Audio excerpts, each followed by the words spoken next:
What's up, guys? It's time to talk about more bullshit. Yeah! Get pumped, get fucking hyped, get psyched. All those things, man. All those things, yeah.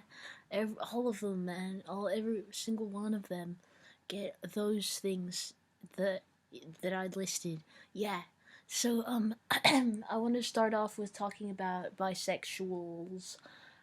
Just like we're talking about queer terminology again, so I want to talk about the word bisexual. So you should know that um it's kind of weird to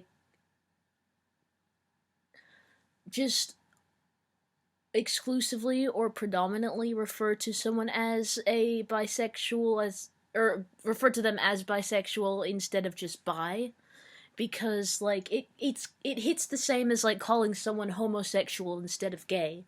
It's understood by, most people, especially allies and, actual queer people nowadays, that um calling a gay person homosexual all the time or most of the time, or yeah, and just in most circumstances, is it feels weird. It feels very clinical.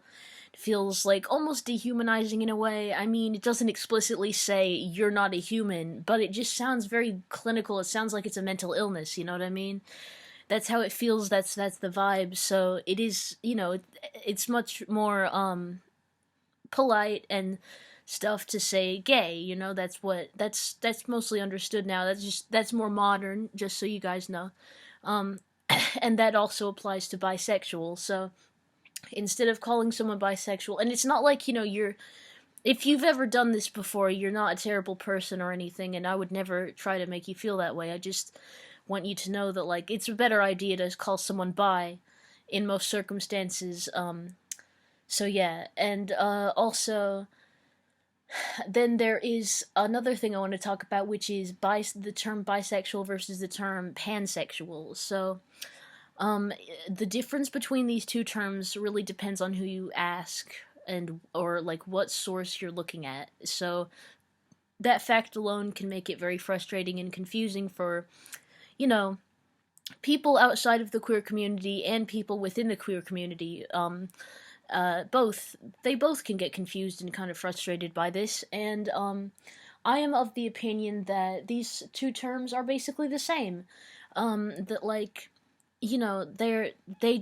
they both kind of have a place, but um they I don't know which one's gonna stand the test of time, and I don't really care too much. I just know that I'm more comfortable with the term bisexual, and I mostly use that label for myself. Like if someone described me as pansexual, I may or may not tell them that I use the label bi, but that doesn't really mean that they're wrong about my sexuality, and I will now kind of explain the various arguments for why either term is better or worse. So the reason why I and many other people will prefer the term bi over pan, or bisexual over pansexual, is because bi means well, okay, no, that one has, okay, what it, yeah, we're, never mind. I was gonna say something else, but no, the reason why I would prefer it over pan is because um it's more widely understood. Like more people know what it means than they know what pan or pansexual means. So yeah, more people know what bisexual means. Um Basically, and also it doesn't actually mean only two genders. Like even though bi means two, it's I mean, it's, many bisexuals who use that label, who use the label bisexual, they will, tell you that they're attracted to more than two genders. And also within the dictionary, it depends on which dictionary or whatever you're looking at, but many of them will say just attracted to more than one gender instead of saying attracted to males and females exclusively. That that's So yeah, that's that out of the way. And another thing is, just this one isn't a huge deal. This is just a little fun fact. The The bi flag happens to be my favorite colors, pink, purple, and blue. That's why I always dye my hair those colors. Yeah, you can see the colors kind of fading, but it's whatever, guys. It's whatever. I still love my hair. Uh, I think I'm gonna just let it be pale for a while because I still think it's pretty. But yeah. So those and so like the reason why some people would prefer pansexual as a label for themselves is because like um well, pan means all, and that is well, that can be more inclusive, you know, if you want to like make it clear that you aren't just attracted to men and women and stuff, then like you know you're also attracted to non-binary people, then you might prefer to use the term pansexual, especially if you're a non-binary person yourself. Like I've heard a lot of non-binary people say that like they feel a bit silly if they call themselves bi instead of pan, because it's almost like they're admitting that the gender binary is real, and it's like, you know, it's the only it's it's the be all end all of gender, when, you know, obviously they don't feel that way if they identify as non-binary. So yeah, but you don't that's not actually necessarily what it means, you know, like um again, there's a it's okay if you want to use the label because it does make it more clear that you are attracted to more than just two genders. um but it's not like bisexual is actually a term that excludes non-binary people. Some people will also say that pansexual is transphobic, which is a little bit different from saying that it excludes non-binary people, because they claim that it just excludes all trans people, and a lot of queer people, myself included, are very confused by this argument, because if you are, you know, not transphobic and stuff, then like obviously, you know, you believe that, you know, trans men are men and trans women are women. They're just, you know, they're their own types of men and women, but they're still men and women. You know what I mean? Like a British man is a man, you know, he's just a man who happens to be British, you know. A woman like amputee is still a woman, she just, you know, she's an amputee, etc., etc. There are just many different types of men and women in the world, and they're still the gender that they say they are and everything. They're just like they're just also this one specific thing, you know. A black woman is still a woman, all these things. There's just many different types of people in the world. So like that also applies to transgender people, you know. A trans woman is just a woman, and a trans man is just a man, and all that.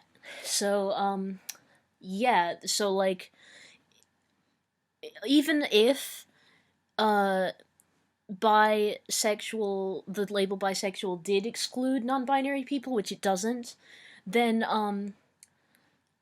it still wouldn't exclude all trans people, because, you know, if you're not transphobic, like I said, then you would understand that, like, trans men are men and trans women are women, you know?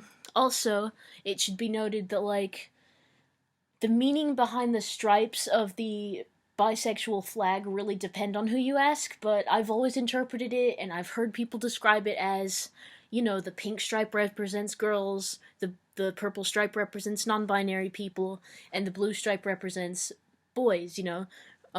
So, you know, like, or, you know, women, non-binary people, and men, like, you know, yeah. So, uh, yeah, but that is debatable. You know, you will find sources that will say they mean different things, and I don't actually know what the original intent of the stripes is supposed to be, but I think that that interpretation of, you know, the females, non-binary people, and males is pretty useful, and like I think that would be the most obvious interpretation, because like yeah, like I think it's kind of self-explanatory why a person would see that those colors and know that this is it represents bisexuality, and then they would, interpret what the stripes mean because of that context. That seems reasonable to me.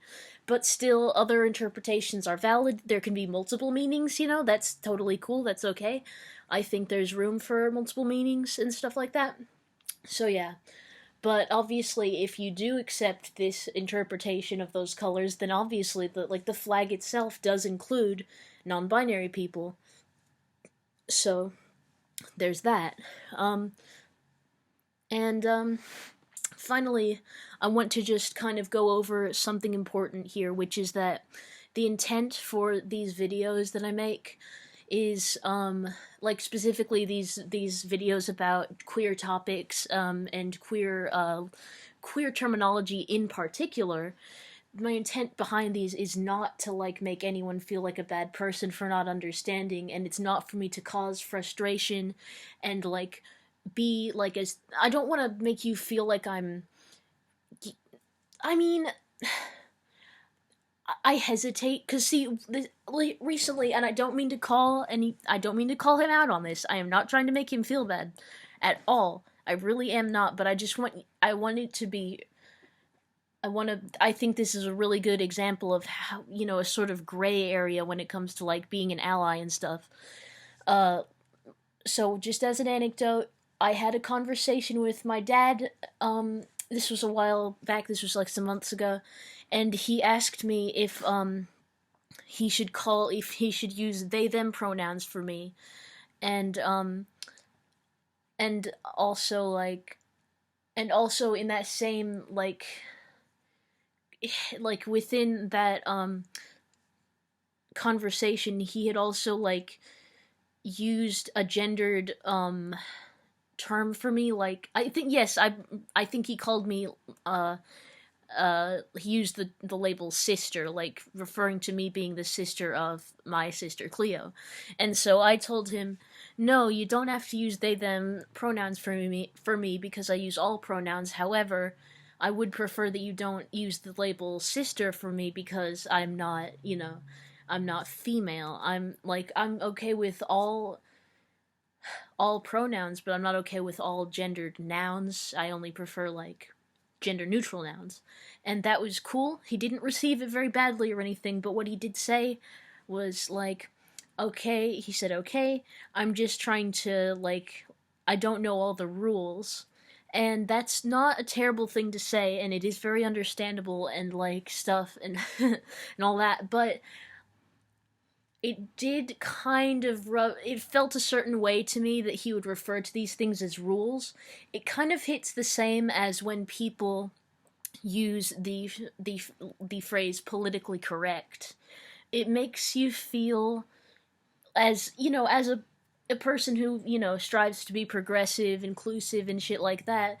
It makes you feel like you sound like an asshole to these people when they use these sorts of words, this language of like you're enforcing rules on us, you're trying to be politically correct. It makes it look like you're saying that there's a right way and there's a wrong way, and if you're doing it the wrong way, you're a bad person. And so my main point I'm trying to get at here is I do not want to give that impression that I see anyone this way. Like, I do think that if you're being willfully ignorant, willfully cruel, and shit like that, you're an asshole, yes. But if you just literally don't know, you shouldn't be afraid to ask, as long as you just, act cool about it and everything. And if somebody does get mad at you for asking, and you didn't ask in a way that was rude or intrusive or anything like that, then, don't take that as like the entire community's feelings about that. You know what I mean? Like don't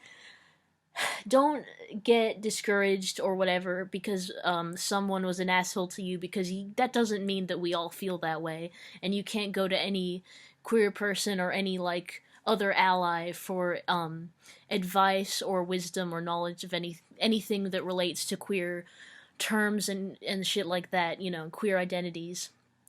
Yeah, like my intent when I make these videos is not to harm people It is the exact opposite. I want to make it easier for people to just communicate with each other and understand each other and shit like that. And yeah, like, I mean, and it's like these terms, they exist for a reason, They're not just like to be like, I know that on the outside it can seem kind of like there's just way too many and people need all these special terms to feel special and different and shit like that.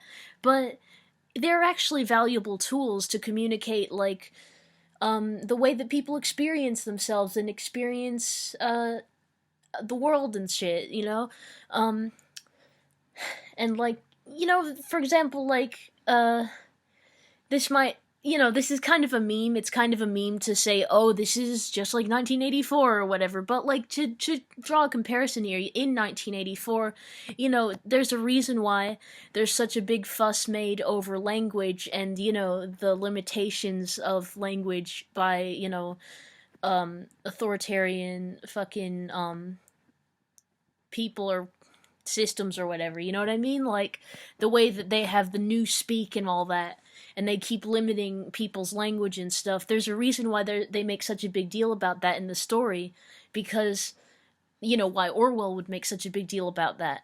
Because, it is a big deal, if you're not allowed to say certain things, and shit like that, it really controls how you're able to experience the world, how you're able to communicate.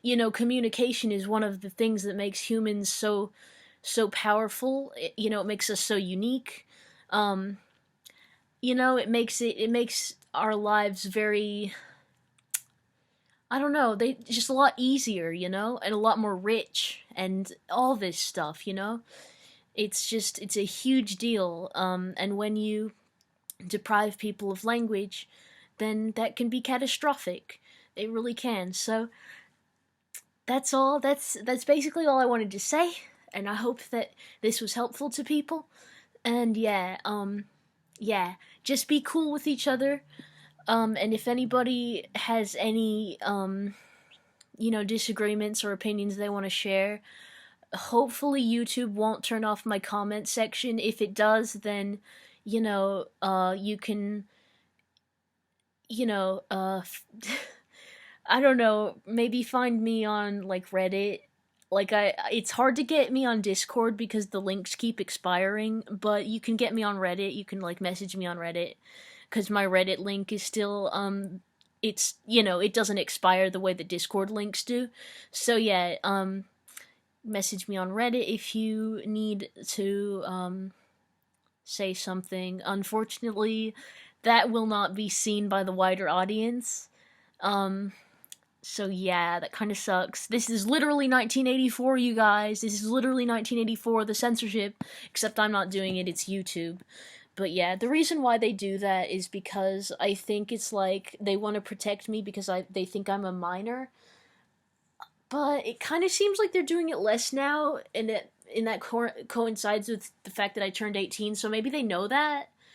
Like, before, that it was like sometimes the comments would be turned off and sometimes they wouldn't.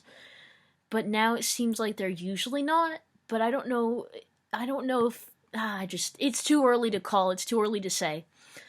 Maybe they will stop being turned off forever because I am not a minor anymore. I am now 18. But we will see. That's all. See you guys later. Goodbye. I love you. Yeah.